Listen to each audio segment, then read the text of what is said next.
The Oklahoma City Thunder have been struggling as of late. They had a 3-game losing streak. Some of those losses were let's just be frank, they were blowouts.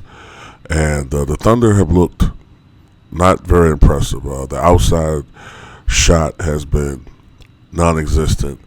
And many teams have exposed the Thunder as a one-man wrecking crew. You know, you collapse on Westbrook, and a lot of the other guys just aren't showing up. Okay? But tonight, against the Memphis Grizzlies, this is a team that in the past has blown out the Thunder. If I'm not mistaken, earlier this year they beat the Thunder by 30-something points in a game where Westbrook got ejected in the third quarter with no assists.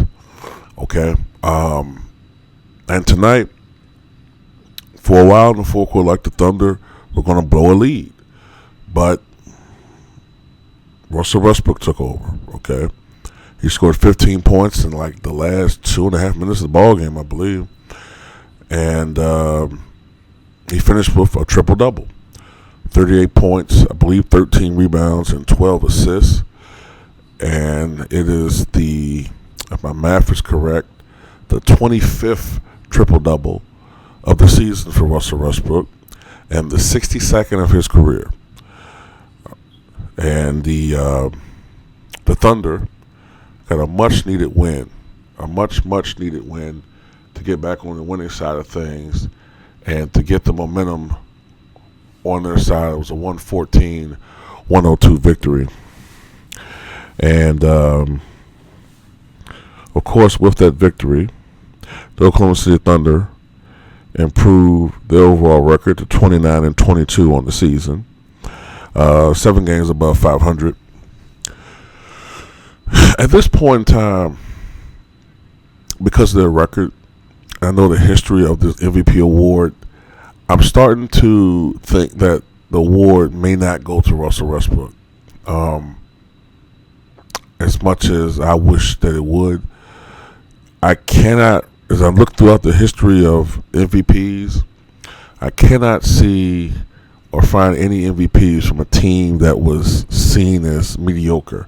The closest I saw, guys, is Bob McAdoo, who won the MVP award. I believe it was the 74-75 season. I think it was that year. But he won the MVP award. And the Boston Braves, who are now known as Los Angeles Clippers, the Boston Braves were 49-33 on that year. That's the worst team record I could recall of any MVP winner. With a 29-22 record, let's see something.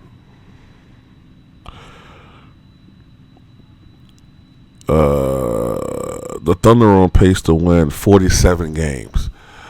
So that would be pretty close to that. That would be the worst record for any MVP award winner as far as his team is concerned. But when you see a guy who's still averaging a triple-double, okay, the numbers are falling a little bit closer to 10, but he's still averaging a triple-double. No rounding. He's still averaging 30 points, actually close to 31 points, over 10 rebounds and over 10 assists. If he's able to keep this up, then just the historical aspect alone warrants consideration, okay? Then out there, you have to be honest. You have to look at Kevin Durant and what they're doing out there in Golden State. I think if this had been any other year, guys, let's say this was last year, and Durant had joined the team the year prior, and they went 73-9 or whatever they finished with, then I think that Durant probably would have been, or Stephen Curry, as he had been. Matter of fact, that's not even a good comparison. If the Thunder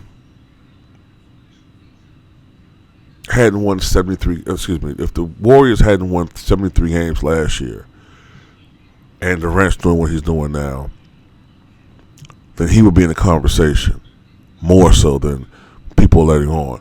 But because of what we saw last year, that magical season by the Warriors, as much as I hated it personally, I have to respect it if it was one of the greatest seasons ever, if not the greatest individual regular season ever.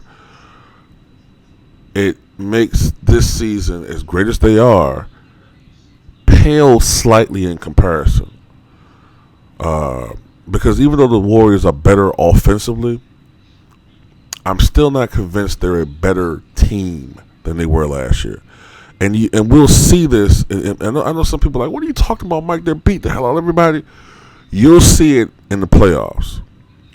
When you have the bench that I'm going to tell you, playoff basketball is when your depth, a team's depth, really matters. When you play in a series, all right, guys, listen to me.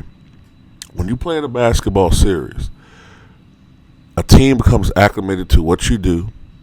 They see you day after day.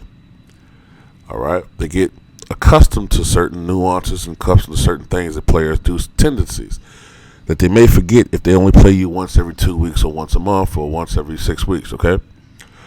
Your bench matters. As you go through the series, your bench matters.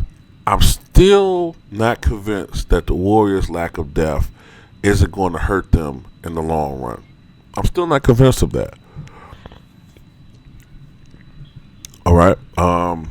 But anyway, this video is not about the Warriors. It's about Russell Westbrook. And tell me what you guys think.